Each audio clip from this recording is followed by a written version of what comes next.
por estos conductos galactóforos o lactíferos hacia un seno galactóforo, donde se van a juntar todos estos productos. Y de ahí, ¿no es cierto?, se va a eyectar la leche, ¿no es cierto?, por el pezón. Muy bien. Algunas técnicas de lactancia que no las vamos a revisar mucho, ¿ya? Básicamente,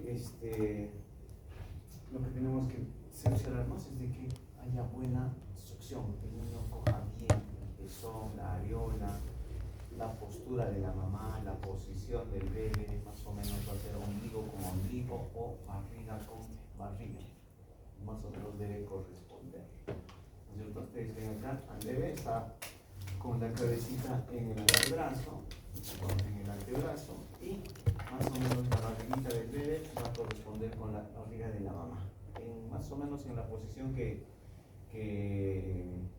decida en este caso la de lactar la mamá. Puede estar sentada, echada, ¿no? Ustedes ven ahí en diferentes posiciones para amamantar. ¿Ok? En cuanto un poquito a la fisiología de la lactancia materna, ustedes saben que la lactancia materna se va a dar gracias a un equilibrio entre estas dos hormonas, la prolactina y la oxitocina. Ambas se producen en la hipófisis, una en la hipófisis anterior y la otra en la hipófisis posterior. La prolactina fundamentalmente lo que va a regular es la producción de leche, ¿no? La producción de leche en esos lomulillos, en esos alvéolos. Y la oxitocina, que es producida en la hipófisis posterior, se va a encargar de la eyección, de que se expulse la leche, ¿no? Además de otras funciones, por supuesto. El principal estímulo para que la mamá produzca leche y continúe produciendo leche es la succión.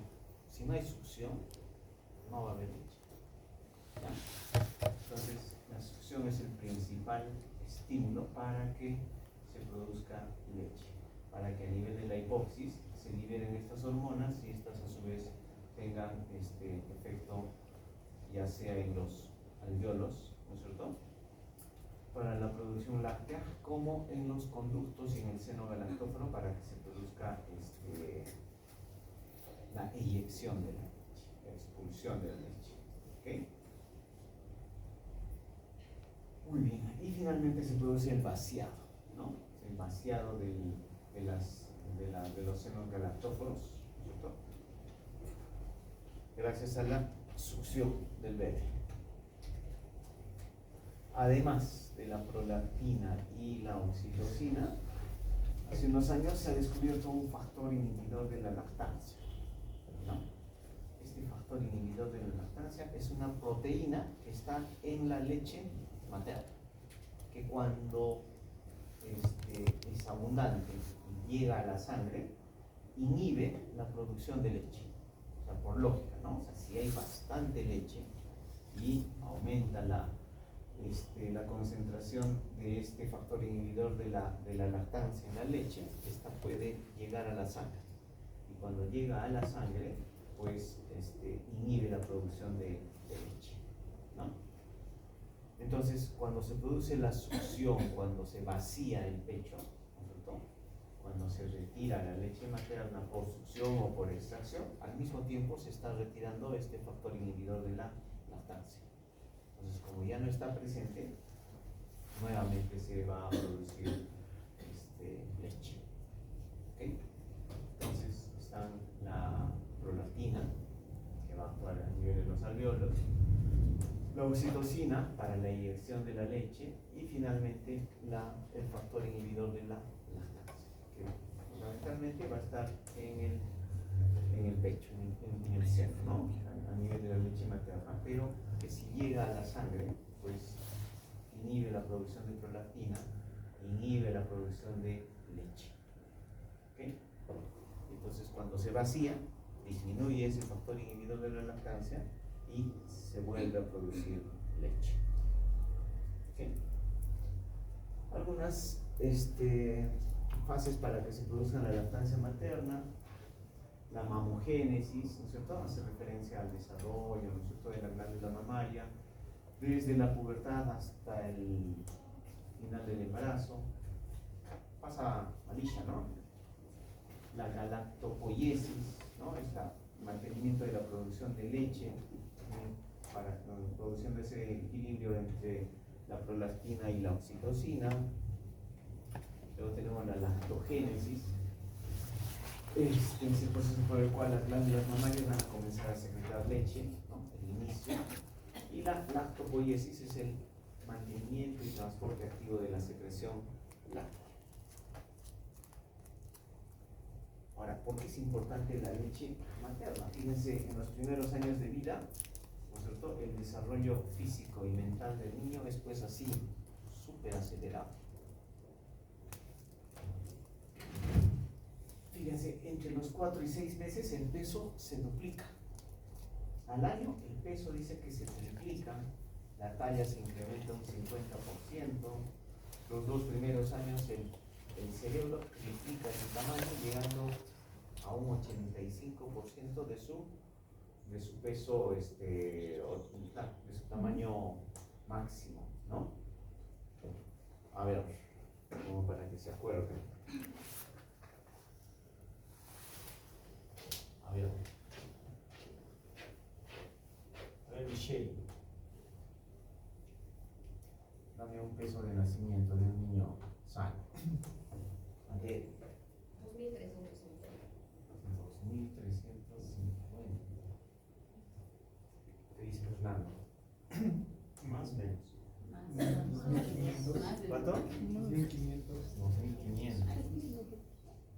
A ver, Mayra, ¿cuánto? Niño a término, 40 semanas. A término. ¿Cuánto pesa?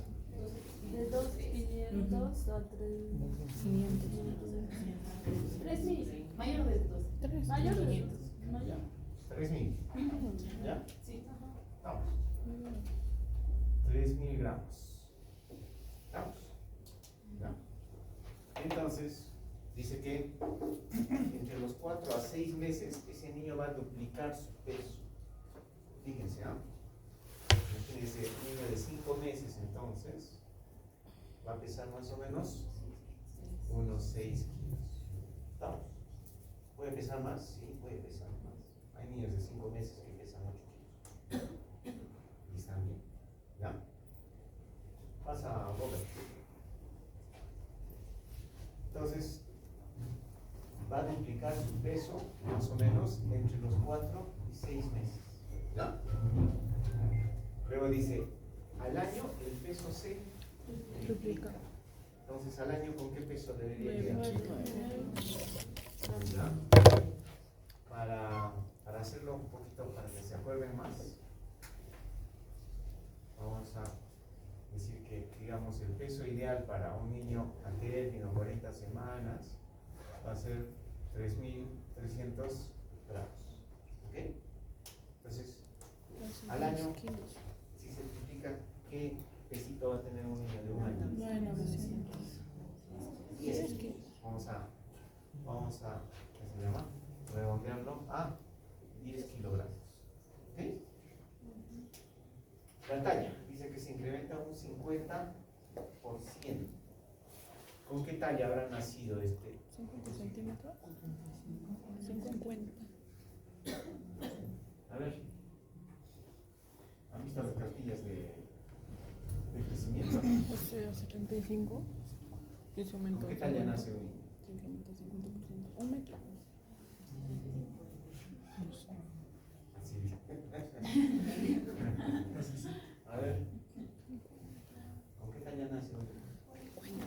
50. 40. 50. 50 más o menos. 50.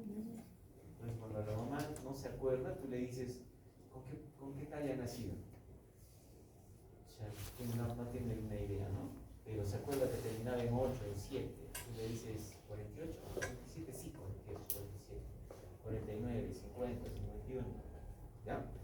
Entonces, en promedio, 50 centímetros. Entonces, al año,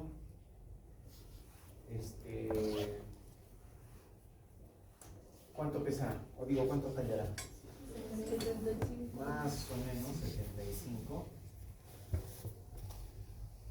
centímetros. ¿Ok? Miren, ¿ah? Y dice que en los 2 primeros años, bueno, eso lo sabemos, ¿no? El cerebro triplica su tamaño y va a llegar casi al tamaño ya más, al 85% de su tamaño. ¿Ok? Entonces, esto no se olviden porque les va a ayudar para que sepan más o menos, ¿no es cierto?, qué peso debería tener o qué talla debería tener un niño, digamos, de 6 meses o un niño de 1 año. Un niño de 1 año va a tener más o menos 10 kilos y su talla unos 75 centímetros. Si está muy alto o muy lejos de eso, ¿cierto?, para arriba o para abajo, ustedes van a de repente estar identificando algún problema. ¿Ok? Muy bien. Entonces, fíjense algunos componentes de la leche materna. Esos componentes van a tener funciones energéticas. ¿Qué componentes podrían tener funciones energéticas? A ver, Stephanie. A ver, ¿qué componentes podrían tener funciones energéticas?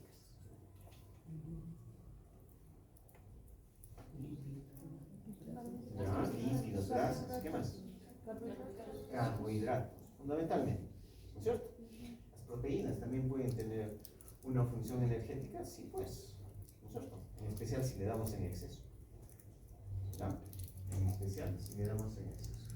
Funciones estructurales, fundamentalmente las proteínas. ¿Ok? Y además de estas dos cosas que son importantes, ¿no es cierto?, la función energética y estructural, tenemos algunos componentes bioactivos, como proteínas en general, ¿no es cierto?, y algunas proteínas específicas, los oligosacáridos. ¿Qué es un oligosacárido, Leonardo?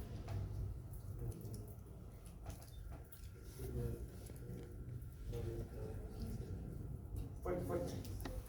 ¿Qué es un oligosacárido?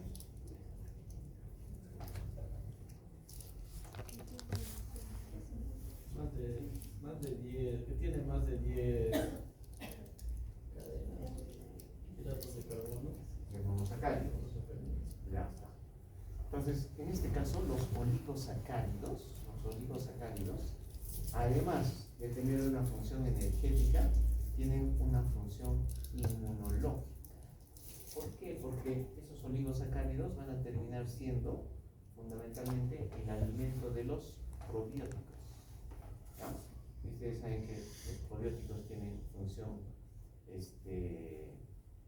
inmunomoduladora, ¿no? Tienen función básicamente inmunomoduladora. Julia, ¿no? Pasa. Entonces, esos oligosacáridos, que en la leche materna son un montón, ¿no es cierto?, van a terminar siendo, van a tener una función muy importante para regular la inmunidad. Y al mismo tiempo van a ser el alimento de los probióticos, ¿no? Entendiéndose que los probióticos son bacterias o en algunos casos levaduras, hongos, ¿no?, que van a vivir con nosotros sin hacer daño. ¿Okay? Luego tenemos ácidos grasos, ¿no?, de diferentes tipos. Y en este caso los más importantes van a ser los ácidos grasos, ¿no es cierto?, poliinsaturados de cadenas largas. Y junto con esas grasas van a estar los famosos omega 3, omega 6. Ustedes han escuchado en la propaganda DHA, ARA. ¿ARA? ¿Qué significa ARA? Ácido araquidónico. ¿Qué significa DHA?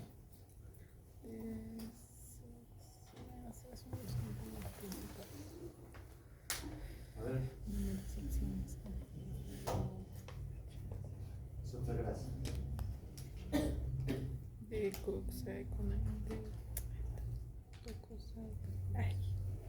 A ver, ¿qué es DHA?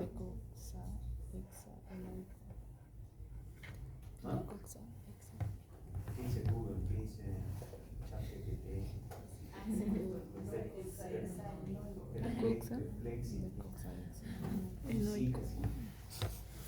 ¿Qué dice? ¿Qué cosa es? ¿Ácido? Decoxa. No, ese es el DHA. El DHA es un omega 3. Y el ARA es un omega 6.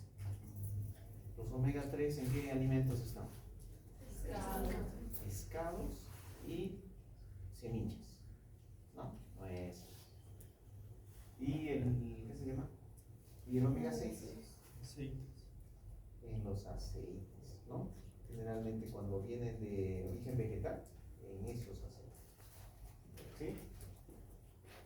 Luego tenemos factores de crecimiento, un montón, hormonas, hay varias hormonas en la leche materna y por supuesto probióticos. ¿Ok? Muy bien.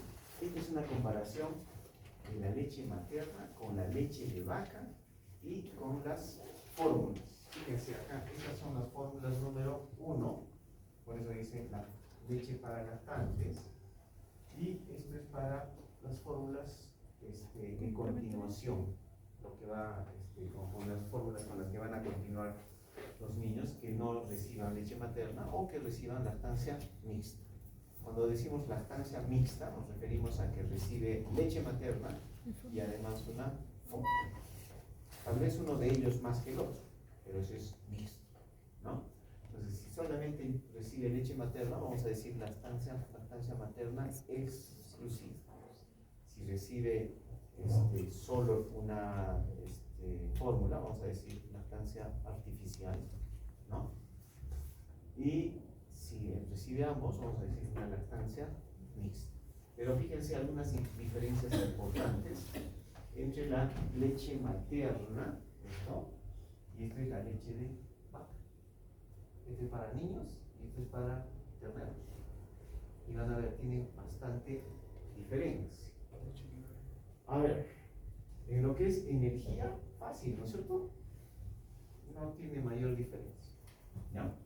En lo que es proteínas, fíjense, pasa. Ahora sí no me acuerdo el nombre. ¿Cómo es? Celeste. Celeste. ¿Tu otro nombre es? Itzia. ¿Tu otro nombre? Itzia.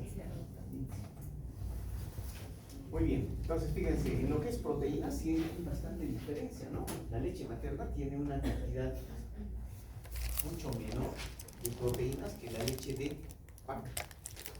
La leche de vaca tiene una carga muy alta de proteínas. Por eso es que si a un niño le vamos a alimentar con leche de vaca, ¿no es cierto? Ese exceso de proteína va a ser pues, va a ser que gane peso. ¿No? Ese exceso de proteína va a hacer que gane peso. Y otra cosa importante es, ¿no es cierto?, la composición de esas proteínas. La composición de estas proteínas, fíjense. Estas proteínas están de dos formas, como caseína y como proteínas del suero o cero proteínas. La caseína es esa parte de la proteína que se cuaja. ¿Ya? ¿Han visto alguna vez hacer queso? ¿Sí? Cuando hacen queso hay una parte que se cuaja y hay una partecita que sale como cuando se coagula la sangre. Eso se han visto mucho. ¿Ya? Cuando se coagula la sangre, tienen un frasquito, le toman una muestra de sangre a alguien, ¿cierto? Sin coagulante, sin anticoagulante, y entonces esa muestra, ¿no es cierto?, se va a coagular. Hay una partecita que está llena de hematíes, va a ser un coágulo, y lo demás va a quedar como suero. Lo mismo pasa acá, ¿no? Esa caseína es como el ¿qué se llama? Como el hematocrito, ¿no es cierto?, cierto? Y lo demás es el suero de la leche. ¿Ok? Entonces, fíjense, en la leche materna hay una relación de proteínas de 40 a 60. 40% es caseína y 60% es suero. En cambio, mira la delegada. Ya, pasa. Y en el caso de la leche de vaca, fíjense, la mayor parte es caseína. ¿Ya? Y solamente un 20% más o menos va a ser suero o proteínas del suero.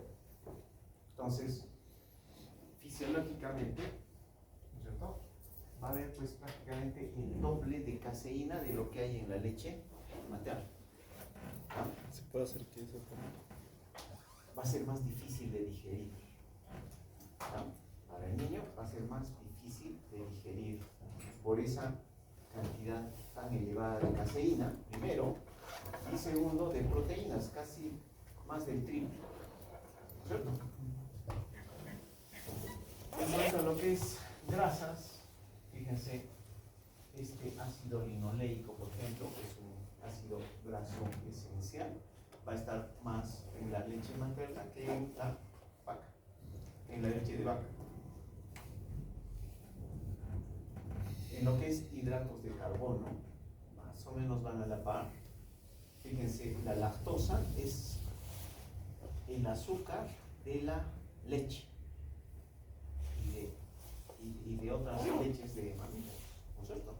En este caso, fíjense, no hay mucha diferencia, hay un poquito más de lactosa incluso en la leche materna que en la leche de vaca. ¿No? La lactosa es entonces el azúcar de la leche materna y en este caso también de la leche de vaca. Otra cosa importante es el hierro. ¿Ya? El hierro es muy escaso en la leche materna, y también en la leche de vaca. Son muy escasos. ¿Ya? Son muy escasos. La diferencia es que esa leche, el hierro de la leche materna es altamente biodisponible, o sea, se absorbe muy bien. En cambio, el hierro de la leche de vaca, primero que es escaso, y segundo, su absorción, su biodisponibilidad es bajísima. ¿Ya? Y por último, acá tenemos, ¿no es cierto?, las fórmulas. Entonces, con las fórmulas, lo que se ha tratado de hacer es, ¿no es cierto?, las fórmulas son hechas en principio a partir de leche de vaca. O sea, no tenemos otro insumo para hacer una fórmula láctea más que la leche de vaca. ¿Sí? Entonces, a partir de esta leche de vaca, pues se hacen un montón de modificaciones para más o menos se parezca a la leche materna. Entonces, ¿qué tendríamos que hacer? Bajarle la cantidad de proteínas, ¿sí? Reducir la cantidad de caseína, ¿sí? Mejorar la cantidad de algunos ácidos grasos esenciales, aumentar la cantidad de hierro, ¿sí? Entonces, tratando de que se parezca esa leche de vaca a esta leche materna. ¿Ya? Entonces, por eso es que siempre vamos a recomendar leche materna por encima de fórmula. ¿Okay? Muy bien. Ahora, en el tiempo, la leche materna va cambiando, ¿no?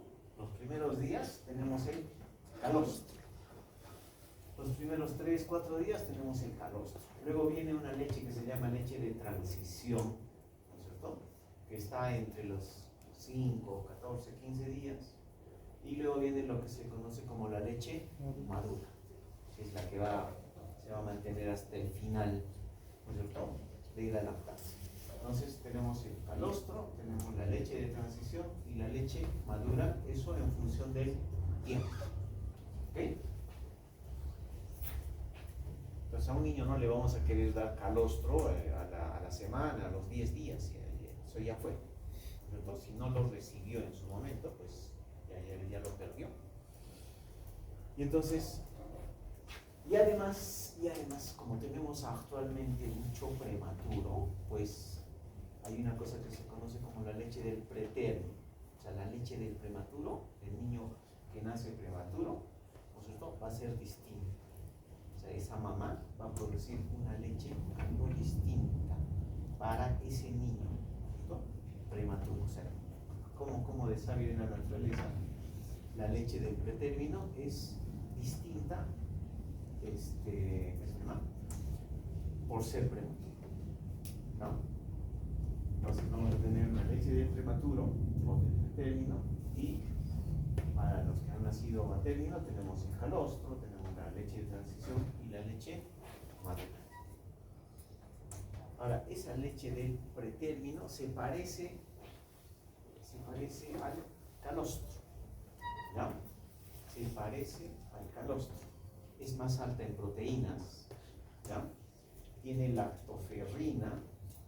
La lactoferrina es una proteína que transporta el hierro, pero además tiene una función inmune. Es como un anticuerpo, pero ojo, los anticuerpos son específicos, ¿cierto? En este caso, la lactoferrina es una proteína inmune, no específica. O sea, actúa más o menos como un anticuerpo, pero no es específica, ¿ya? Luego tiene bastante inmunoglobulina A, ¿cierto? Y tiene menor cantidad de lactosa. Fíjense, el pretérmino, como se llama, su digestión va a ser un poquito más, está todavía menos madura, menos desarrollada, pues tiene menos cantidad de lactosa, ¿ya? Eso en cuanto a la leche del pretérmino. El calostro, esa lechecita que se produce en los primeros 3-4 días, fíjense, es algo amarillenta, tiene alta densidad, tiene poco volumen, es bastante escasa, ¿no? Pero aún siendo escasa, fíjense todos los componentes que puede tener y todas las funciones en las que va a estar involucrada. Tiene proteínas como inmunoglobulina A, tiene lactoferrina, tiene vitaminas liposolubles, ¿no es cierto? A, D, E, K, tiene zinc, sodio, tiene oligosacáridos, se llaman los oligosacáridos de la leche materna, tiene linfocitos, tiene macrófagos. Algunos consideran el calostro como una vacuna, ¿no?, que lo va a proteger al niño por todos estos componentes, ¿no? Inmunoglobulina A le da inmunidad, lactoferrina, inmunidad.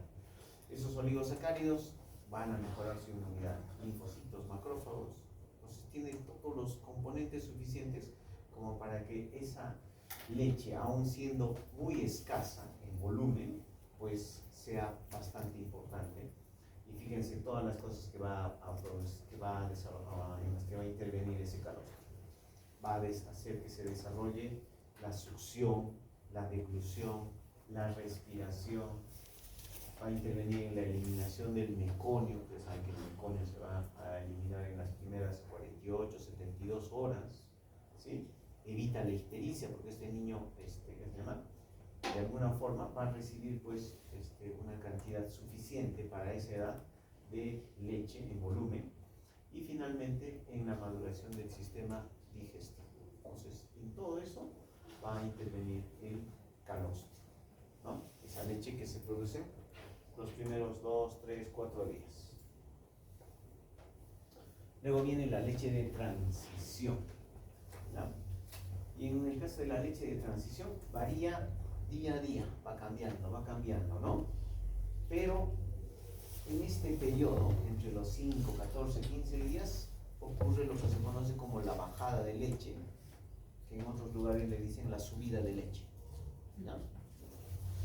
Pero implica lo mismo, o sea, ese niño que no tenía, ¿qué se llama?, o esa mamá que no producía mucha leche, de pronto comienza a tener leche un montón, ¿no? Entonces fíjense, puede producir 600, 800 mililitros por día, un montón de leche. Ustedes van a ver en la consulta esa una mamá desesperada que no tenía leche y de pronto comienza a tener un montón de leche. bajada o la subida de leche.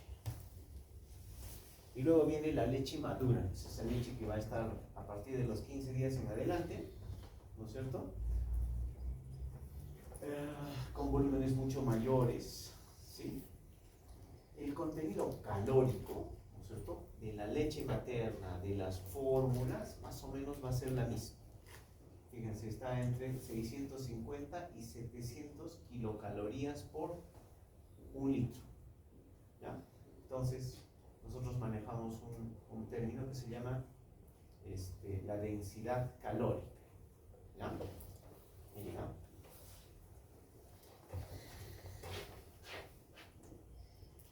Cuando indicamos leche materna o fórmulas, ¿no es cierto?, hay una cosa que se llama la densidad calórica. Y más o menos, acuérdense de 67, ¿ya? O 0.67. ¿Qué significa eso? Que si ustedes le van a dar leche materna, ¿sí? Leche materna, en 100 mililitros va a haber 67 kilocalorías. ¿Ok? De ahí viene ese 0.67, que es lo mismo que dice acá, ¿no es cierto? Dice 650 a 700. Imagínense que sea 670 en 1000, ¿no es cierto? Eso sale 0.67. Entonces, por ejemplo, hay algunas leches que intentan darle una densidad calórica más alta, ¿ya? Para un prematuro, por ejemplo, o un niño que no está ganando peso, yo quiero darle una densidad calórica un poquito más alta, y entonces le puedo dar, por ejemplo, una leche que tiene una densidad calórica de 1. ¿Qué significa? Que en 100 mililitros yo le voy a dar 100 kilocalorías. ¿Sí?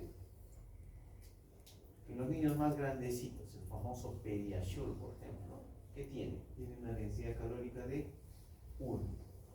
¿Qué quiere decir? Que en 100 mililitros yo le voy a dar 100 kilocalorías. Como eso va a ser varias tomas al día, ¿no es cierto? Entonces voy a mejorar pues, su aporte calórico. ¿Ok? Entonces, ojo con la densidad calórica. Otros componentes de la leche madura, fíjense, el agua va a ser pues, su principal componente, ¿no? Tenemos proteínas en esta relación, 40% de caseína y 60% de proteínas del suero. El principal hidrato de carbono de la leche va a ser pues la lactosa, por supuesto, ¿no es cierto? Y también tiene grasas. Otros componentes, hay minerales, ¿no? Hay vitaminas, tanto liposolubles como hidrosolubles. Hay hormonas como oxitocina, prolactina, insulina, somatostatina, relaxina, calcitamina, neurotensina. Podríamos agregarle ahí que se llama el factor inhibidor de la lactancia. Nucleótidos que van a tener una función como inmunomoduladores.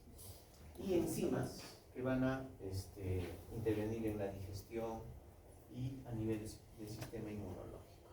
¿Okay? Ahora último, se le ha dado importancia a varios componentes bioactivos de la leche materna. O sea, la leche materna no es solamente darle un nutriente que tenga energía y tenga proteínas. Hay algunos componentes bioactivos bastante importantes. Por ejemplo, tenemos este MFGN. ¿Qué significa eso? Es esto es Milk Fat Globule Membrane, o sea, la membrana del glóbulo de grasa de la leche, que va a estar en la leche materna y también en la leche de vaca. Entonces se usa esa membrana que está recubriendo a los glóbulos de grasa de la leche, pues tiene funciones muy importantes en el desarrollo del cerebro y en el desarrollo del sistema inmune. Luego tenemos los probióticos. Probióticos ahora es un mundo, ¿no? Utilizamos probióticos para diarrea, para estreñimiento, para ¿qué más? Cólico infantil, para trastornos psiquiátricos. Ahora se usan probióticos para un montón de patología y en otras condiciones también, ¿no? De esos probióticos, fíjense, los más importantes de la leche materna. De la leche materna tenemos al Lactobacillus reuteri, a Bifidobacterium longum, a Lactobacillus fermentum. Todos esos son probióticos.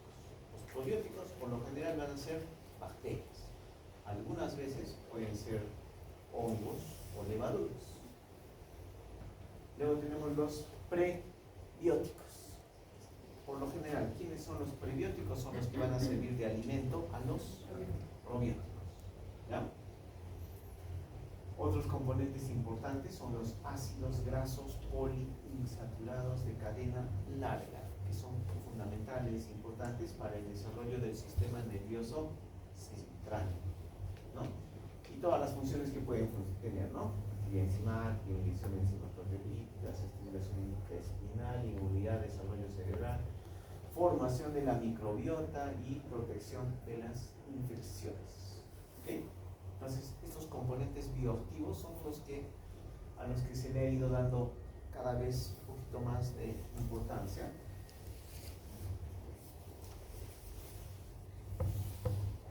Ahora vamos a comparar, ¿no es cierto?, la leche madura con el calostro.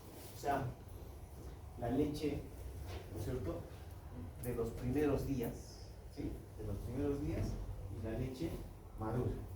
Entonces aquí hay una comparación, ¿no es cierto?, componente por componente, pero yo les he marcado algunos. Fíjense, la leche, el calostro tiene poca lactosa en relación a la leche madura. ¿Por qué? Porque necesitamos que este niño, pues, o sea, todavía no tiene la capacidad de digerir toda esa cantidad de lactosa, entonces necesitamos que esté en una cantidad menor. Ese niño sí necesita mayor cantidad de proteínas, porque está pues en un periodo de crecimiento bastante acelerado y rápido, ¿no? La lactoferrina, como es un componente que se llama del sistema inmune, pues es más abundante en la leche, en el calostro, que en la leche madura. Inmunoglobulina A, otro componente del sistema inmune, igual va a estar más abundante en la leche, en el calostro, que en la leche madura. Los lípidos van a ser un poquito más abundantes en la leche madura que en en el calostro. ¿Okay? Entonces, algunas diferencias entre el calostro y la leche madura. En cuanto a los beneficios, bueno, esto lo sabemos bastante bien. Para el niño le va a dar una buena nutrición, en especial para el sistema nervioso central. Llega en forma estéril, a temperatura ideal, permite la colonización del intestino con diferentes probióticos, va a haber menor incidencia de enfermedades infecciosas metabólicas y alergias. ¿Okay? Mejor desarrollo psicomotor, emocional y social. Para el caso de la madre también tiene sus ventajas, ¿no es cierto?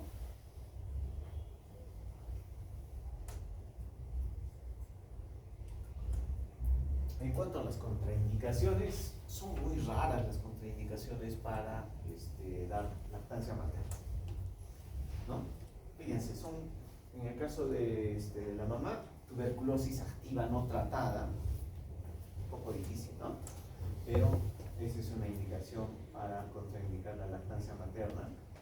Lesiones herpéticas activas en el pecho, lesiones activas de varicela, infección por VIH, aunque en lugares tan pobres en los que no se contraindica la lactancia materna, en la África subsahariana, no se puede contraindicar por la lactancia materna porque ese niño antes que por el VIH se va a morir de hambre.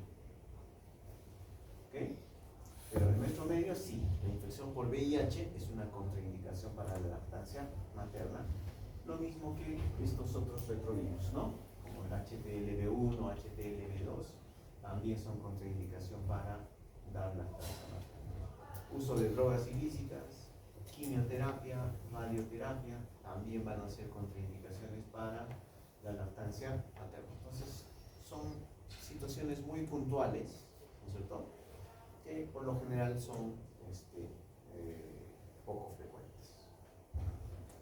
Y en el caso del niño, ¿no? O sea, contraindicación por causa del niño. Una importante es la galactosemia.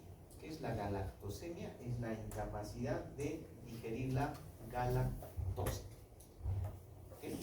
Entonces, la incapacidad de digerir la galactosa y que esa galactosa se quede en el organismo y se comience a acumular en diferentes órganos, esa es una contraindicación para la lactancia materna, en este caso de origen infantil, por causa del niño.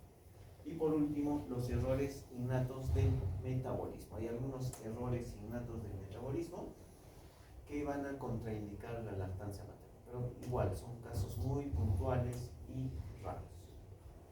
Entonces, por lo general, no vamos a encontrar, pues, se llama contraindicación a la leche materna, para recibir leche materna.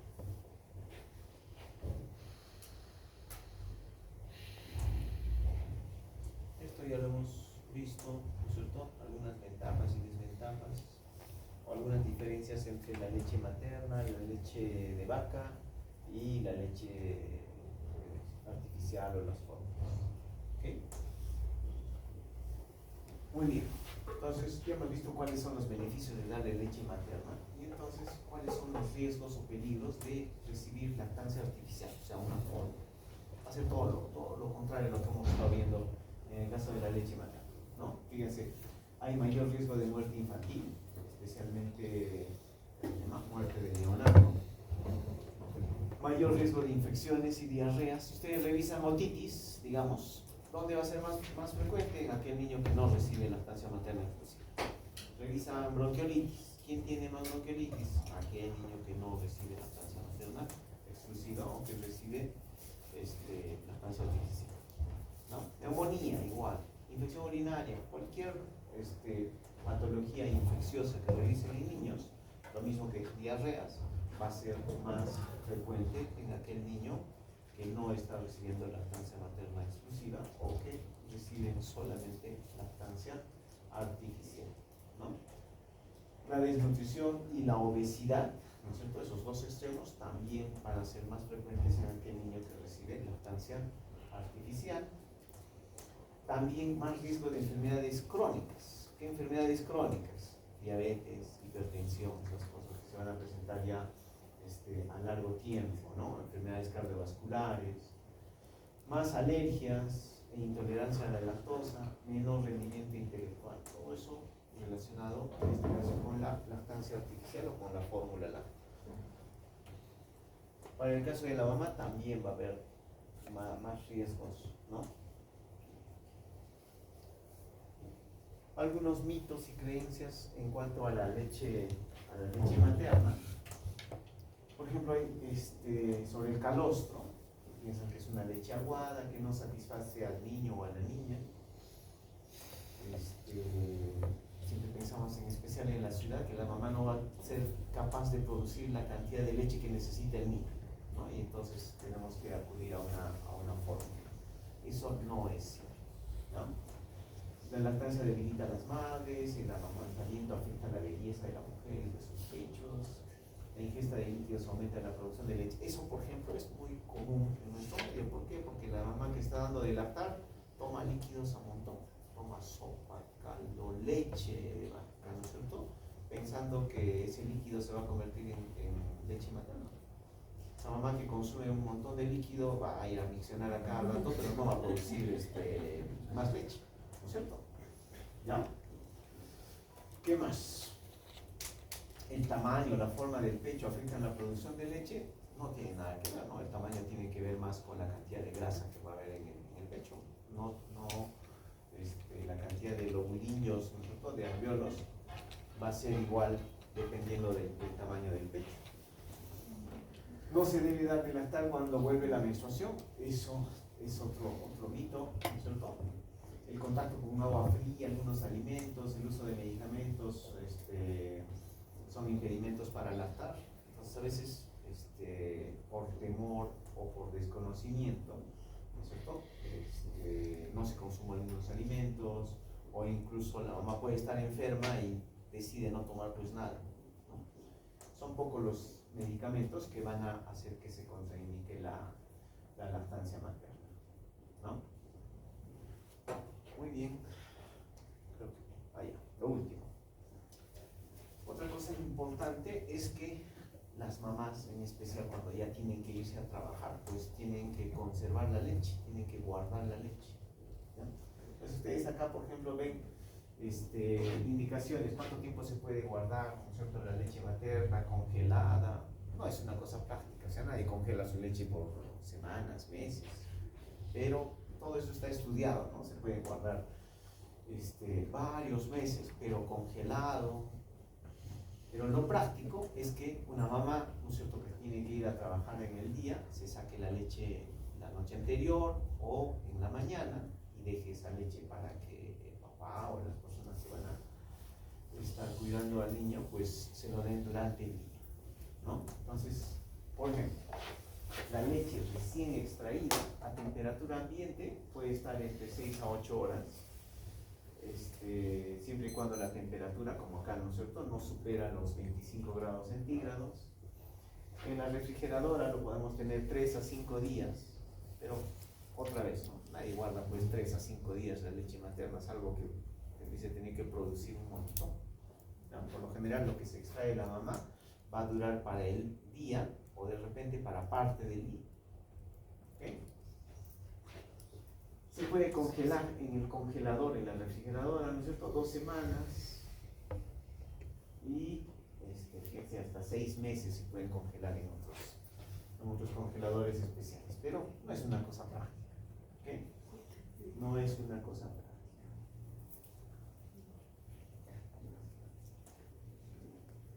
Muy bien.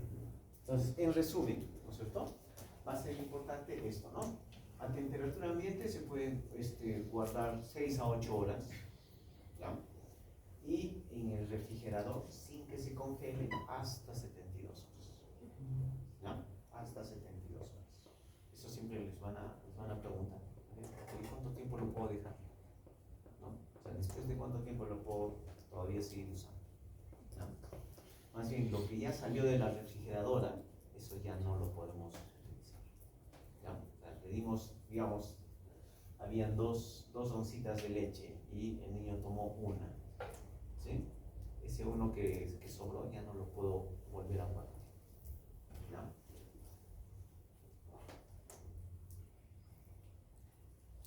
Esto de la OMS, las 10 claves de la lactancia, dice: amamanta pronto y cuanto antes mejor, ¿no? Siempre se pretende que la lactancia materna sea administrada antes de la primera hora. Si por algún motivo no fue así, pues hacerlo lo más antes que se pueda. Se ofrece el pecho a menudo, ¿no? Por lo menos 8 a 12 veces en 24 horas. Asegúrate que funciona eficazmente y que la postura sea correcta. Permite que mame el primer pecho todo lo que desee hasta que lo suelte. Ahí, eso es importante, ¿ya? A veces la mamá le da un poquito de acá y un poquito de acá, ¿ya? Lo que está indicado es que lacte todo, de principio a fin, hasta que se quede seco, hasta que ya no haya leche. ¿Por qué? Porque incluso en esa lactada la leche varía.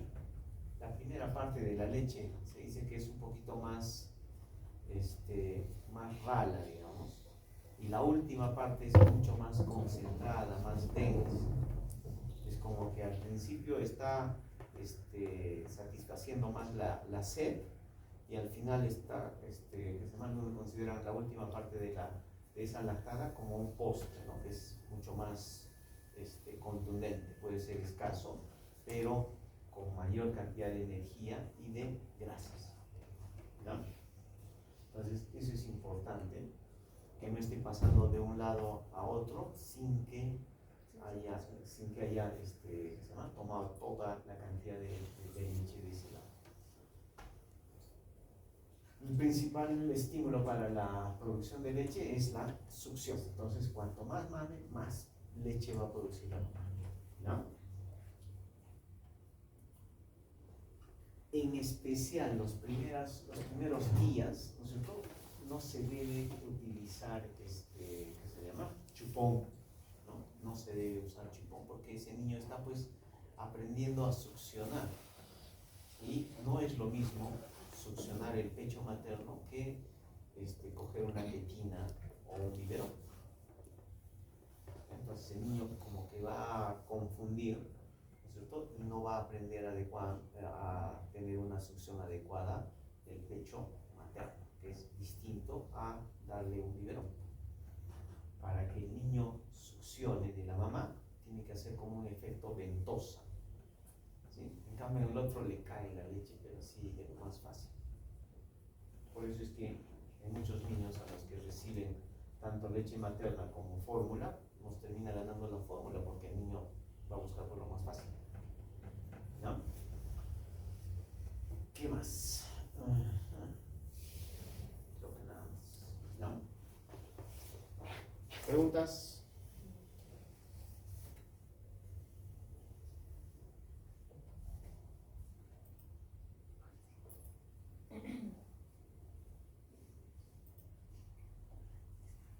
¿No hay preguntas? Muy bien, entonces, ¿qué sigue a la lactancia materna? Exclusiva, por unos 6 meses más o menos. Lo que le va a seguir se conoce como alimentación complementaria. Entonces, la alimentación complementaria, en pocas palabras, va a ser la alimentación que va a recibir este niño desde los 6 meses hasta los 2 años. Y después de los 2 años pretendemos que un niño tenga una alimentación saludable. ¿Okay? Entonces acá hemos incluido algunas recomendaciones de la OMS, del ISPGAN, que es la Sociedad Europea de Gastroenterología Pediátrica, el NASPGAN, que es de los americanos, el LASPGAN, que es de Latinoamérica, la Academia Americana de Pediatría y nuestro Instituto Nacional de Salud. ¿Okay? Muy bien. Entonces, a ver cómo define la alimentación complementaria. La OMS, por supuesto, pegado a la regla, ¿no es cierto? Dice que la alimentación complementaria es cualquier líquido o sólido diferente a la leche materna. ¿Sí? Entonces, cualquier líquido o sólido diferente a la leche materna, eso es alimentación complementaria, lo que va a recibir, ¿no es cierto? Aparte de la leche materna, en este caso a partir de los 6 meses. ¿Qué dice el ISPGAN? ¿No es cierto? Dice líquidos o sólidos aparte de la leche materna o la fórmula láctea infantil. ¿Sí? Porque lamentablemente muchos niños, por diferentes motivos, pues no reciben leche materna, ¿ya? O no reciben leche materna exclusiva hasta los 6 meses. Y la Academia Americana de Pediatría, más abierto todavía, dice es el aporte de nutrientes y energía que contienen los alimentos líquidos o sólidos en adición a la leche materna o fórmula láctea infantil. ¿Okay? Muy bien. Entonces, ¿cuál es la justificación de la alimentación complementaria? Fíjense, desde el nacimiento hasta los 6 meses o un poquito antes de los 6 meses, todos los requerimientos de energía, que está acá en este celeste y el otro es un celeste un poco más oscuro, entonces esto que está con este celeste clarito, pues ha sido aportado exclusivamente por la leche materna. Entonces todo su requerimiento de energía hasta antes de los 6 meses es aportado por la leche materna. ¿Sí? ¿Necesitamos darle algo extra? No. ¿Por qué? Porque la leche materna es suficiente para el aporte de energía. ¿Okay? Pero fíjense, a partir de los 6 meses en adelante, y algunas veces un poquito antes, ¿no es cierto?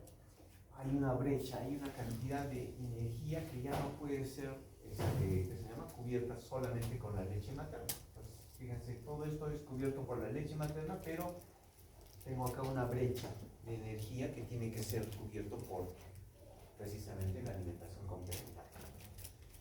Y fíjense, esa brecha cada vez es mayor, ¿no? Entre los 12 y 23 meses, fíjense, la leche materna va a aportar casi la tercera parte nada más de su aporte energético, y las otras 2/3 partes casi, ¿no es cierto?, van a ser aportadas por la alimentación complementaria. Entonces, la leche materna ya tiene un papel un poquito más secundario, ¿no? En cambio acá no, acá todavía es lo más importante, pero yo necesito cubrir esta parte, ¿no?, con la alimentación complementaria. Entonces, la lactancia materna como que va disminuyendo con el tiempo, y lo que va a ir reemplazándola y aumentando va a ser el aporte por la alimentación complementaria. ¿Okay? Una cosa especial es el caso del hierro, ¿cierto? Fíjense, el hierro, habíamos dicho que en la leche materna, lo mismo que en la leche de vaca, la cantidad de hierro es mínima, muy escasa, muy escasa. Fíjense, esto que está en amarillo es el hierro que es aportado por la leche materna, muy, muy escaso. Pero estos primeros meses, este niño que está recibiendo leche materna, pues no tiene hierro. Tiene que utilizar el hierro que ha almacenado, ¿no es cierto?, antes del parto. Los últimos meses, las últimas semanas de embarazo, ¿no es cierto?, ese niño ha ido acumulando hierro. Y entonces va a ir utilizando sus reservas, sus depósitos de hierro. Va a ir utilizando esos primeros 4, 5, 6 meses. Y ahí se acabó. Se queda sin reservas. Y lo que va a seguir recibiendo por la leche materna va a seguir siendo lo mismo, muy poquito. Entonces tengo que cubrir todo esto, ¿no es cierto?, de hierro, todo ese requerimiento, toda esa necesidad de hierro tiene que ser aportado por la alimentación complementaria o por suplementación. Entonces, este hierro tiene que venir en forma de alimentos, como alimentos fortificados y por lo menos en nuestro país, a partir de los 4 meses, suplementación con hierro, en gotitas, ¿sí? Más o menos para que reciba 1 miligramo por kilo por día de hierro. Entonces, necesitamos estas 3 fuentes de hierro, además de lo poco que va a recibir por la leche materna. Entonces, alimentos de origen animal que tienen hierro EM, ¿no es cierto?, alimentos fortificados y la suplementación con hierro. Hay países que no suplementan hierro. Hay países que no suplementan hierro. ¿Por qué? Porque con estos dos cubren todo. ¿Ya?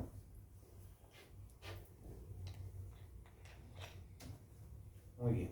La otra preocupación cuando comenzamos a alimentar a un niño, o sea, que ha estado recibiendo solamente leche materna, es algunos alimentos que son potencialmente alergénicos. Estos alimentos que ustedes ven acá, ¿generan alergias? Sí, generan alergias. ¿Son potencialmente alergénicos? Sí. Pero en el caso de los niños, en especial esos niños que están empezando a alimentarse, lo que se ha demostrado en algunos de estos casos es que si están en contacto con esos alimentos a temprana edad, en vez de alergia, lo que van a desarrollar es tolerancia. Desensibilización. Van a desarrollar tolerancia. ¿Okay?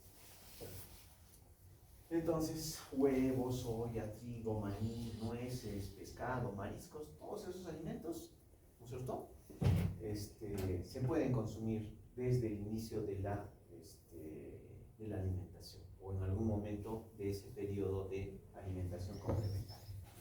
El único al que tendríamos que sacar de todos estos es a la leche de vaca. ¿Ya? Las proteínas de la leche de vaca, ojo, las proteínas de la leche de vaca son no solamente potencialmente alergénicos, sino que lo van a condicionar a futuro a alergias, a atopía. ¿Ya? Las proteínas de la leche de vaca, ojo, no la lactosa. ¿Ya? Los azúcares, como la lactosa, no producen alergias. Pueden producir otra cosa que se llama intolerancia. ¿Qué es la intolerancia? Es la incapacidad de digerir, en este caso, la lactosa. Entonces, no confundan intolerancia con alergia. No confundan lactosa, que es un azúcar, con las proteínas de la leche de vaca, que sí condicionan alergias. ¿Ya? Muy bien. Entonces, sobre estos alimentos que hemos visto, hay un montón de estudios, ¿no es cierto? Los que más se han estudiado son el huevo y el maní. En otras ocasiones el pescado, ¿cómo se llama? El trigo y algunos otros alimentos. ¿Ya? Pero los que más se han estudiado son el huevo y el maní. Hace unos 20 años, ¿qué le decíamos a las mamás? No huevo hasta el año. Nada, cero. ¿Ya? Después cambió. ¿Qué le decíamos? Dele la yema a los 9 meses y la clara al año. ¿Ya? Ahora, ¿qué le decimos? Dele huevo desde los 6 meses. Tanto la clara como la yema. ¿Cuál tendría más potencial alergénico, la clara o la yema? Claro. La clara, porque es la que contiene las proteínas. No les digo que las proteínas son las que condicionan alergias. En cambio, en la yema hay más grasa que proteínas, ¿no? Entonces, por eso es que antes le decíamos, dele primero la yema y después ya le va a dar la clara. Pero, ya basados en estos estudios, nosotros ahora le decimos, dele el huevo desde el inicio de la alimentación complementaria. ¿Ok? Otro que se ha estudiado bastante es el maní. ¿Ya? Entonces, fíjense qué resultados se han tenido. Hay disminución de la alergia alimentaria. ¿Qué se llama? ¿Qué es esto?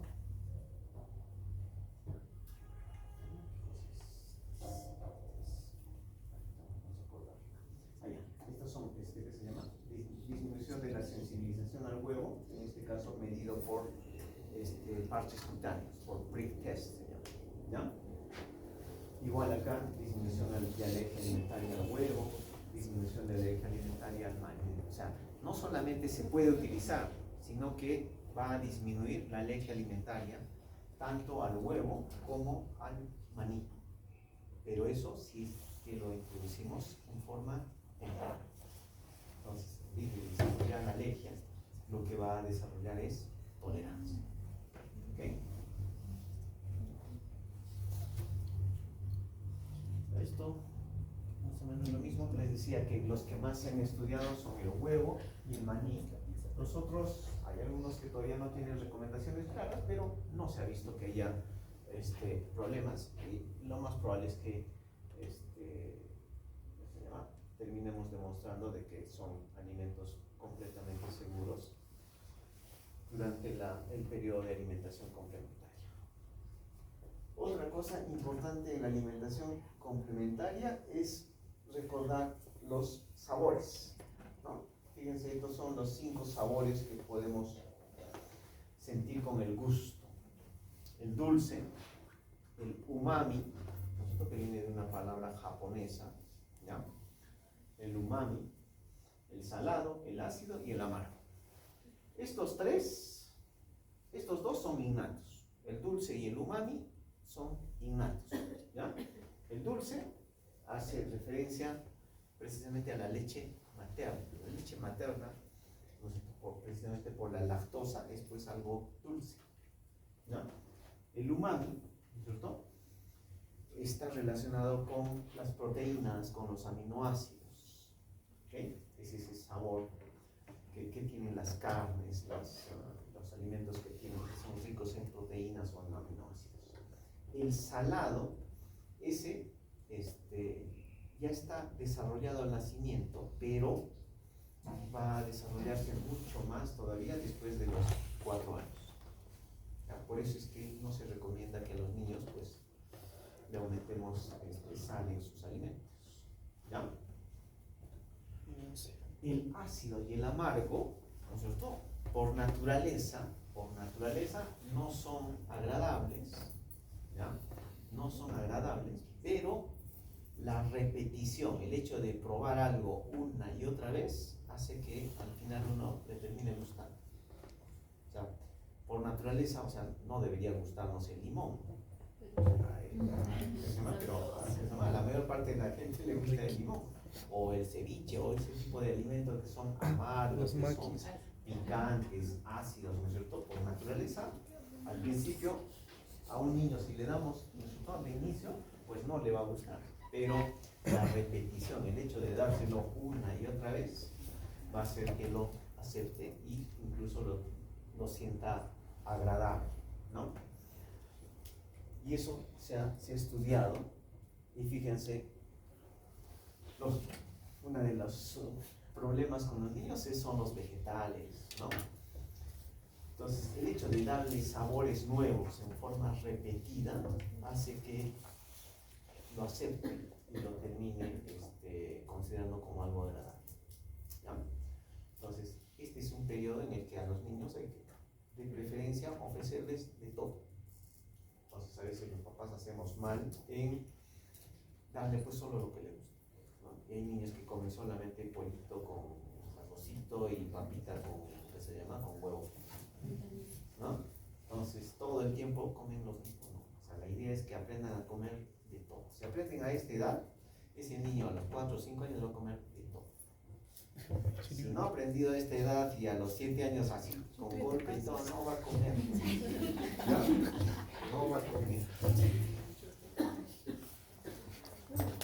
Y esto como para explicar, a ver, más o menos 2 escenarios, ¿no es cierto?, distintos. Uno donde hemos desarrollado tolerancia y otro donde hemos desarrollado alergia.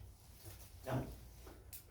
A ver, si un niño es expuesto al sol, es expuesto a alergenos que están en el ambiente,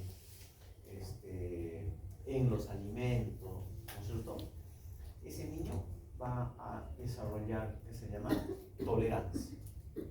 Cada vez el niño que lo hemos tenido más protegido, entre comillas, pero que ha tenido sensibilización por la piel, que ha desarrollado dermatitis, ¿no es cierto?, ese niño va a tener más chance a hacer alergias. A esto, ¿qué más le podríamos agregar? ¿No es cierto? A esto, ¿qué más le podríamos agregar? Uno, anda. ¿Qué más le podríamos agregar? Si un niño, a ver, ¿quién creen que va a desarrollar más, ¿qué se llama?, más alergias? ¿El niño que nació por, ¿qué se llama?, por un parto normal o por cesárea? Cesárea. El que nació por cesárea, porque no ha estado expuesto a la microbiota, ¿no es cierto?, no ha sufrido ese estrés del trabajo de parto. Eso ya marca una diferencia. Otro, ¿no?, el que recibió leche materna y el que no recibió leche materna, ¿no? Entonces, el que no recibió leche materna va a estar a este lado, el que recibió leche materna va a estar al otro lado. En la alimentación, aquel al que le hemos dado de todo desde el principio, o aquel que hemos tenido una dieta restrictiva, entre comillas, cuidándolo, ¿no es cierto?, y no le dábamos huevo, no le dábamos pescado, no le dábamos chancho, que es otra cosa que siempre nos preocupa, nos preguntan. Entonces, aquel niño que ha tenido una exposición por vía oral, ¿no es cierto?, es el que va a desarrollar tolerancia. En cambio, aquel que ha recibido exposición ya también por la piel es el que va a tener va a tener más alergia. ¿Ok?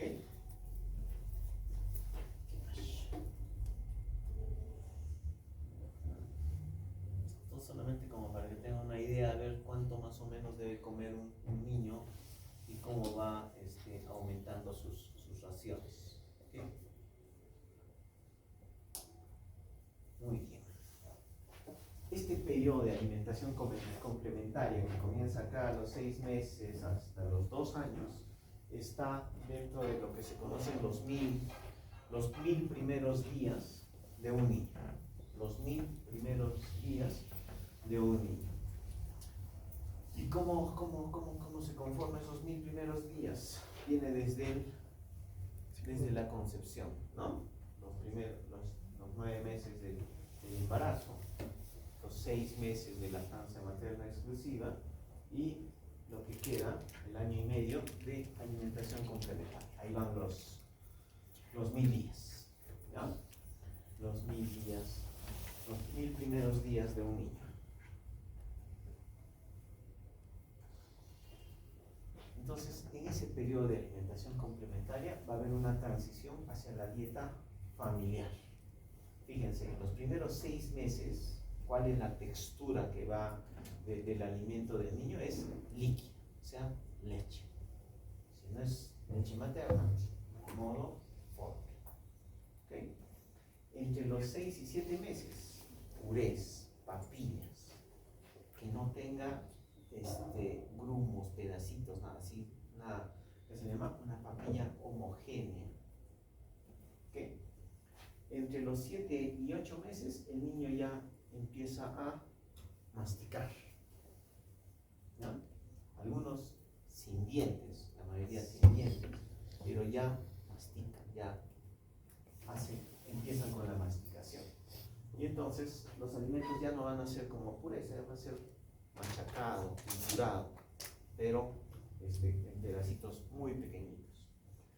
Y lo que se pretende es que el niño coma con sus manos, que él mismo coma. ¿Okay? Entre los 8 y 12 meses ya le podemos dar alimentos picados. ¿Okay? Picados. Y entre los 12 y 24 meses ya ese niño ya va a comer lo que come el resto de la familia. Entonces por eso decimos que en este periodo de alimentación complementaria hay una transición hacia la dieta familiar. ¿Ok?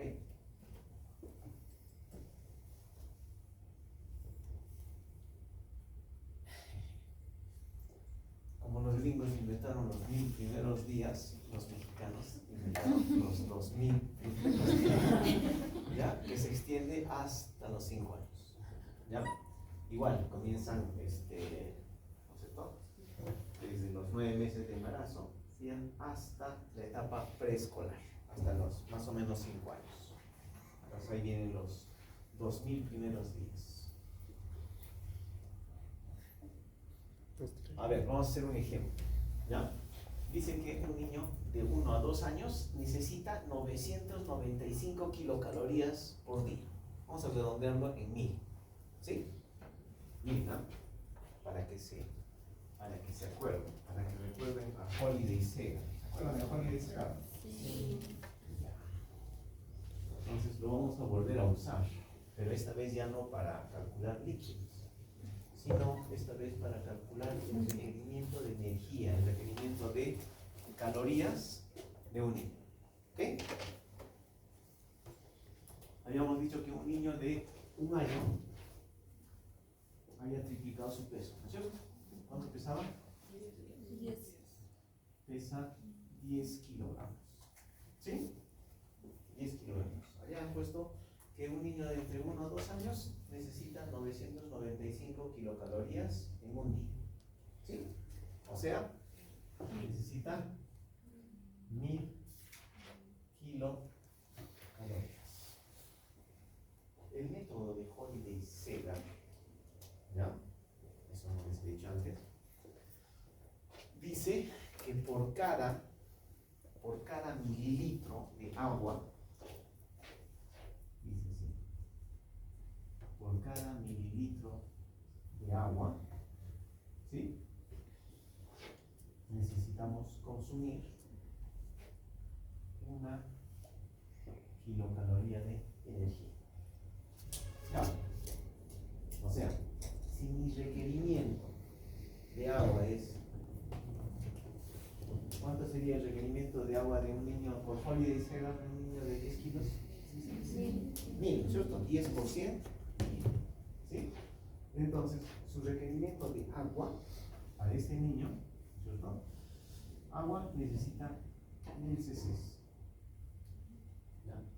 Entonces, si por cada mililitro o por cada centímetro cúbico, que es lo mismo, ¿cierto?, de agua yo necesito 1 kilocaloría, entonces por Holiday Segar, no es lo más exacto, ¿no?, pero por Holiday Segar, yo al mismo tiempo que calculo el requerimiento de agua, estoy calculando el requerimiento de energía. ¿Estamos? ¿Ya? Entonces, ese niño de 10 kilos, cuyo requerimiento de agua en 24 horas es de 1000 centímetros cúbicos o 1000 mililitros, también necesita 1000 kilocalorías, más o menos, ¿ya? Más o menos. Entonces, para que se acuerden. Ahora, ¿cómo tiene que estar distribuido, ¿no es cierto?, los macronutrientes? ¿Cómo tiene que estar distribuido carbohidratos, proteínas, lípidos, grasas? En principio estos tres, ¿no? Estos tres: carbohidratos, proteínas y lípidos. Fíjense, más o menos el 50% van a ser carbohidratos, más o menos. 50% de su requerimiento van a ser carbohidratos.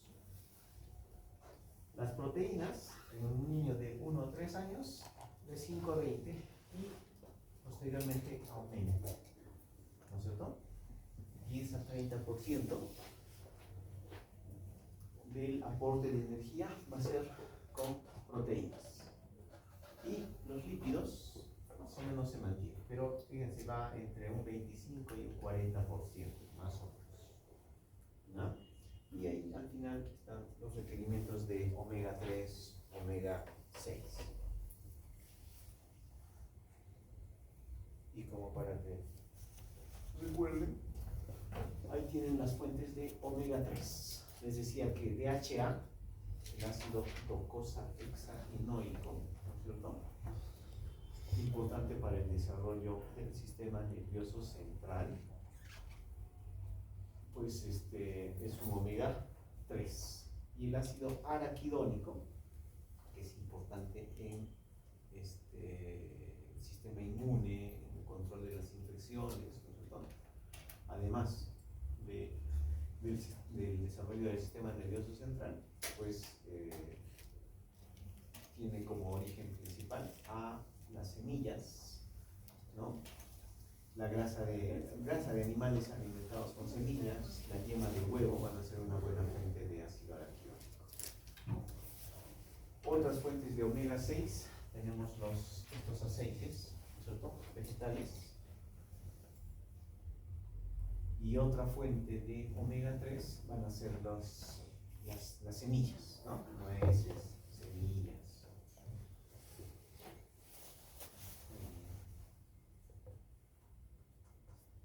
En cuanto al requerimiento de proteínas, más o menos, ¿sí?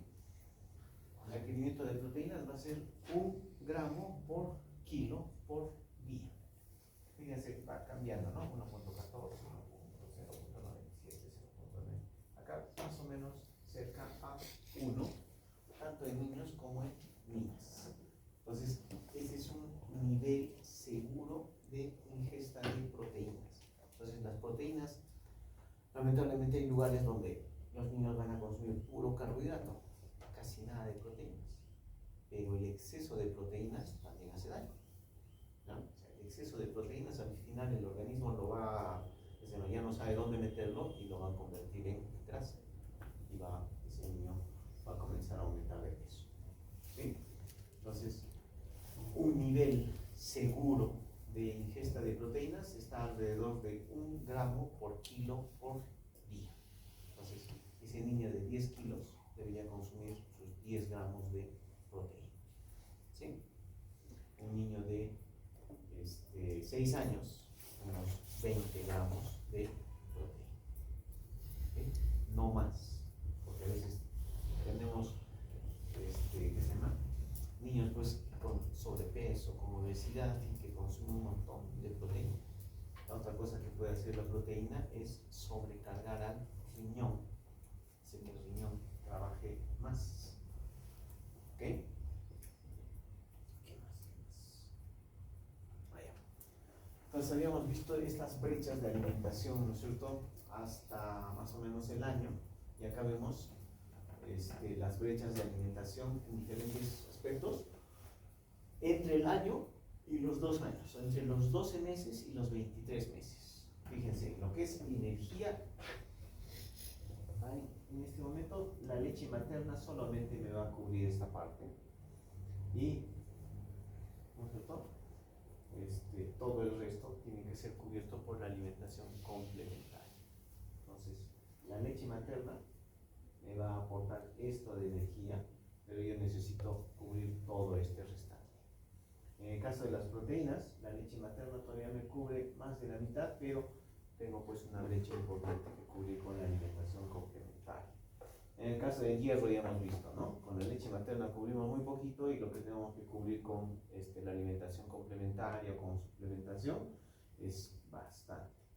En el caso de la vitamina A, la leche materna todavía tiene buena cantidad, puede cubrir buena parte, pero yo tengo que cubrir con los alimentos, con la alimentación complementaria, una brecha algo pequeña, pero hay una brecha, no me puedo cubrir todo el requerimiento de vitamina A en la leche materna.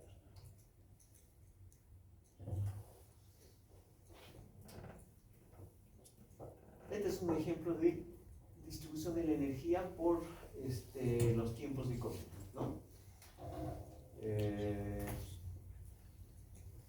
Este es de los americanos, ¿no es cierto? Ellos pretenden que en el desayuno, ¿no es cierto?, un niño reciba más o menos el 25% del aporte, en el almuerzo un 30% y en la cena un 30%. Y en los refrigerios, que vuelven a estar metidos acá entre desayuno y almuerzo, un 15%. Acá un refrigerio y acá otro refrigerio, con eso hace el 100%. Pero la mayor parte, ¿no es cierto?, van a ser aportados por el almuerzo y la cena. Ahorita van a ver la diferencia con lo que recomienda el INS nuestro. Esto tienen que saber: alimentos que no se deben introducir antes de los 24 meses de edad. Antes, la recomendación era hasta los 12 meses de edad. Ahora eso se extiende hasta los 24 meses de edad. O sea, todo el periodo de la alimentación complementaria, desde los 6 meses hasta los 24 meses, no deben incluir estos alimentos. Ojo, leche entera de vaca, eso incluye las leches evaporadas, ¿no es cierto?, las leches en polvo, la leche fresca, el yogur, ¿sí? Entonces, leche entera de vaca no debe consumir el niño como una bebida principal. Las bebidas de arroz tampoco, el hinojo tampoco, ¿ya? No se debe agregar sal ni azúcar a los alimentos del niño. Algunos alimentos ya son dulces, ya tienen azúcar, no necesitan. Igual lo mismo con la sal, entonces no debemos agregar ni sal ni azúcar. No se debe consumir miel de abejas. Por ejemplo, este niño menor de 24 meses no debe consumir miel de abejas. ¿Por qué motivo?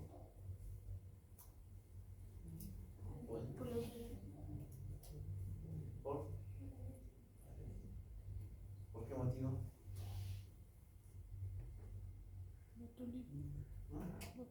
Por el botulismo, ¿no? ¿Producido por qué germen?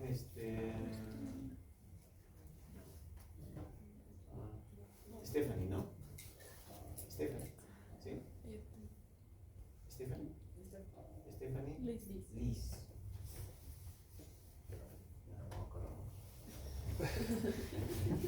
¿Por qué motivo? A ver, ya le damos me produce botulismo? Clostridium botulinum, ¿no es cierto? Mire, el niño no debe consumir jugos, así sean naturales. No debe consumir jugos, así sean naturales. Cafeína, de cualquier forma, todavía está contraindicada. Que hay lugares que el niño que se llama en vez de biberón toma su café.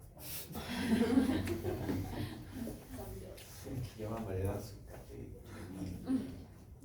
¿Ya? Entonces, estos alimentos no deben estar incluidos en la alimentación complementaria. ¿Ya? En el caso de la leche, van a ver acá, creo que hay eso. Ahí está. Entonces, fíjense. Ya hemos dicho de que la leche de vaca pues tiene muy poco de hierro. Entonces, si nosotros le vamos a dar hierro, digo, leche de vaca como bebida principal, le estamos perdiendo una oportunidad de darle hierro de otra forma. ¿No? ¿Qué más? Puede producir microsangrados intestinales y hacer, ¿qué se llama? Que haga anemia con mayor facilidad todavía. Y por supuesto va a condicionar alergia a las proteínas de la leche de vaca, que le conocemos como APLB, alergia a las proteínas de la leche de vaca. ¿Ya? Fíjense, en ninguna parte dice lactosa. ¿Ya? ¿Por qué? Porque eso lo van a escuchar a veces hasta de colegas, ¿no? Dicen, no le dé leche de vaca. ¿Por qué? Por la lactosa. No tiene nada que ver con la lactosa. ¿Ya? Aumenta el riesgo de alergia a las proteínas de la leche de vaca. Y, fíjense, puede generar obesidad debido a su alto aporte de proteínas. ¿Se acuerdan que tenía un montón de proteínas en relación a la leche materna? Más del triple. Entonces, esa proteína que debería tener una función estructural, que debería tener alguna función, ¿no es cierto?, como un bioactivo, en este caso, por exceso, eso va a ser transformado en grasa y ese niño va a comenzar a aumentar de peso. ¿Okay? Muy bien. Con las bebidas de arroz. No se deben utilizar bebidas de arroz. Nosotros felizmente no lo usamos, pero en algunos lugares sí. Y eso está relacionado con el arsénico, que puede producir cáncer, puede producir lesiones cutáneas, neurotoxicidad.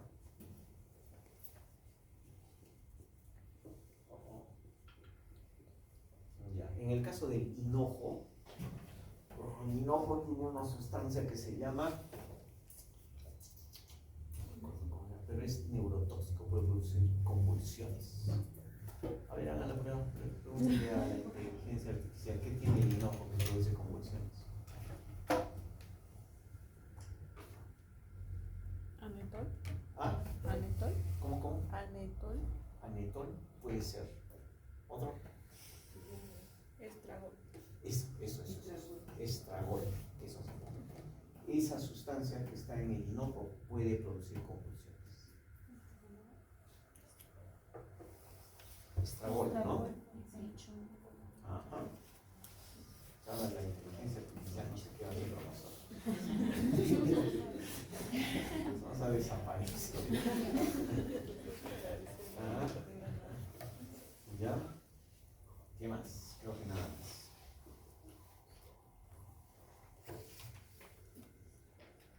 En conclusión, los niños deben recibir lactancia materna exclusiva hasta los 6 meses, ¿no es cierto?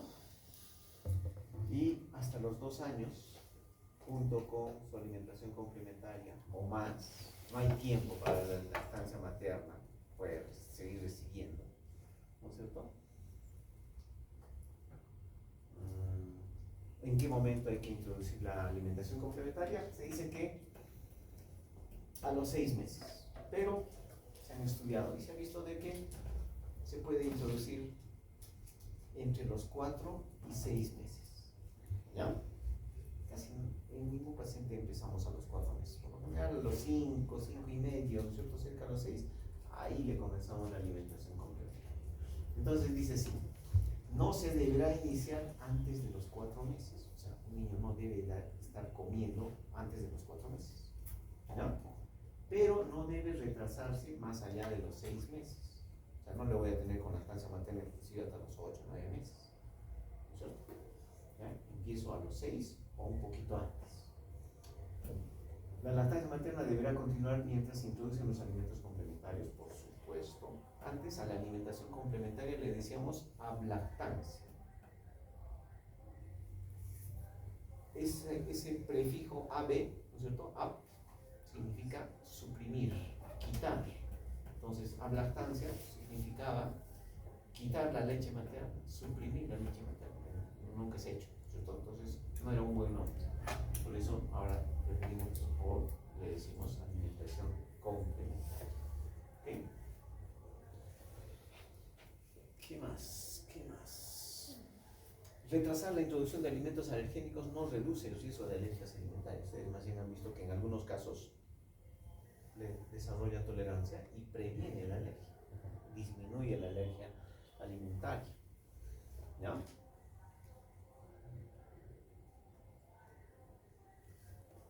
Los alimentos potencialmente alergénicos pueden iniciarse en cualquier momento posterior a los 4 meses. Maní, huevo, pescado. ¿Ya? Nosotros no tenemos felizmente mucha enfermedad celíaca, es más, creo que hemos visto una enfermedad celíaca, salvo una vez que hemos sospechado y nunca lo podemos comprobar. ¿Ya? Pero en Europa, por ejemplo, hay bastante enfermedad celíaca que está asociado con el consumo de gluten. ¿Sí? Entonces, el gluten que viene en el trigo, en el centeno, en la cebada, ¿no es cierto? Se puede introducir desde el inicio de la alimentación complementaria. ¿Qué más? Tenemos, antes no teníamos problemas de, ¿qué se llama? Papás vegetarianos, veganos, pero ahora sí. Entonces, hace poco tuvimos un Steven Johnson que queríamos darle de todo y los papás decían, no, él come esto, come aquello, entonces fue una pelea terrible. ¿Ya? Entonces hay algunos alimentos pues que para el niño son sí fundamentales, esenciales, ¿no? Carnes, o sea, ¿cómo reemplazo la carne en un niño? Difícil, ¿no? ¿Qué otras fuentes de hierro, de otros nutrientes, aparte de la carne, tenemos en el caso de los niños? Entonces es un poco difícil manejarlos a los papás que tienen ¿qué se llama? Dietas vegetarianas y quieren que sus hijos se hagan lo mismo. Ajá. Bueno, eso es lo mismo, ¿no? Se deben ofrecer alimentos con variada gama de sabores y texturas. No se debe añadir azúcar o sal, evitar los jugos de frutas y las bebidas azucaradas. Los alimentos no son un medio de confort, premio o castigo. En cierto castigo, porque le preparan su puré de brócoli. ¿Ya? Y nosotros somos los que causamos el problema, ¿no? O que se me hizo algo bueno y le damos, pues, que se llama su helado, una cosa súper dulce, gasosa, ¿no? Muy bien. ¿Qué más? En resumen, en cuanto a alimentación complementaria, no hay un solo método de alimentación complementaria. Uno puede comer todo lo que sea natural y fresco. O sea, evitar alimentos que estén guardados, que estén procesados. No hay recetas. Más, la dieta puede variar. Acá en Cusco, nosotros en un lugar puede un niño comer una cosa y en otro lugar otro. Y por supuesto, si vamos a la selva, a la costa, la alimentación va a ser distinta. Tenemos que consumir los productos de la región o de la temporada o de la época. ¿Qué más? Creo que nada más. Entonces, de los alimentos, de los que se supone que no deben consumir, ¿no es cierto? Además de esos que por lógica no deben consumir, entonces lo que les vamos a recomendar siempre a los papás es que no le den leche entera de vaca ni miel. Todo lo demás ya se entiende, ¿no? No le van a dar pues su refresco de sobre, o le van a dar su gelatina o gaseosa, o su mazamorra, ¿qué se llama? De sobre igual. Entonces todo aquello que tenga colorantes, preservantes, que esté procesado, ultra procesado, ¿no es cierto? Como algunos alimentos, pues todo eso deberíamos evitar. alimentos tienen que ser naturales y frescos. Muy bien, en lo que es alimentación saludable, ¿no es cierto? El objetivo es lograr el máximo potencial, formar hábitos saludables, consolidar su autonomía. A veces lo que hacemos es al niño cuidarlo y llega a cierta edad y ya comienza a probar lo mismo que come el resto de la familia y ese niño ya come súper salado, súper dulce, ¿no? Entonces deberíamos mantener eso y tenerlo como práctica de la familia, ¿no? Ahí lo que les decía, este es del INS. El INS recomienda que en el almuerzo sea el 40% de la ingesta calórica del día, ¿no? Casi la mitad. En el desayuno 20, en la cena 20 y los refrigerios a media mañana, a media tarde, pero el almuerzo parece exagerado, ¿no? Es un almuerzo así súper contundente. Y fíjense, miren, para un niño de 2 a 5 años recomiendan 1250 kilocalorías. A ver, calcúlenle a un niño de 4 años. ¿4 años cuánto pesa? Un niño de 4 años, ¿cuánto pesa?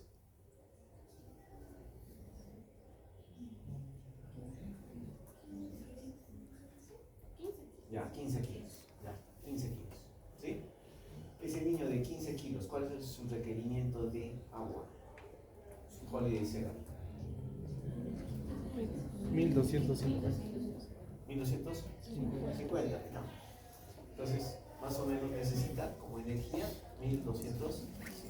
Entonces, como para que ustedes comprueben de que el requerimiento de agua más o menos va a la par del requerimiento de calorías. ¿Ya? Porque ustedes les van a preguntar, y va a venir la nutricionista y le va a decir, ¿cuántas kilocalorías le voy a dar en el día? Y ahora, ya me preguntan al chat GPT y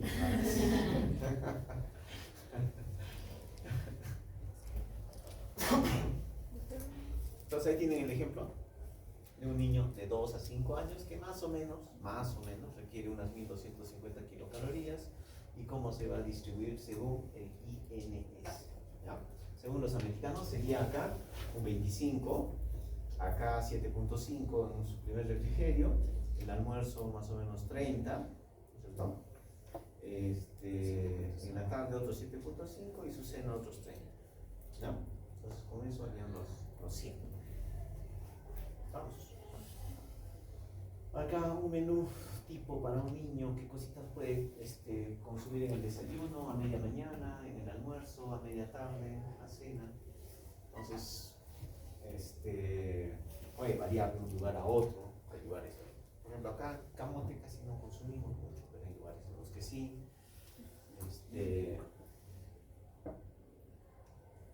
Si van a la selva es plátano y yuca, un montón. Ahí tienen ejemplos de cereales, ¿no es cierto? Unas 3 a 4 porciones en el día, verduras, 1 porción al día, frutas, 3 porciones al día, lo que más va a consumir el niño, más que verduras, lácteos, 2 a 3 porciones en el día, carnes, ahí tienen 2 porciones al día, azúcares, 2 porciones. Esto ya es para el niño de 2 a 5 años, ojo, este es para el niño de 2 a 5 años. Grasas, ¿no? 1 a 2 porciones, pero fíjense a qué se refiere porción en estos casos. Este es el plato saludable, ¿no es cierto?, que deberíamos consumir, no solamente los niños de 2 a 5 años, sino todos, ¿cierto? Dice que la mitad del plato debería estar formado por vegetales o frutas, ¿no? 1/4 parte por carbohidratos, están todos los cereales, tubérculos, y proteínas, otra 1/4 parte. ¿Cierto? Ahora, las porciones en los niños hay versiones de cómo calcular, ¿qué se llama? Hay un montón. En el caso de las proteínas, por ejemplo, dicen que una porción de carne, ¿no es cierto?, en un niño, más o menos es como su palmita, más o menos, ¿no?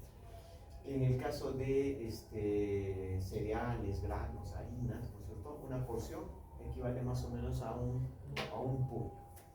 Y en el caso de los vegetales, a 2 puños. O sea, eso incluye incluye frutas y verduras, ¿no? ¿Listo? ¿Preguntas?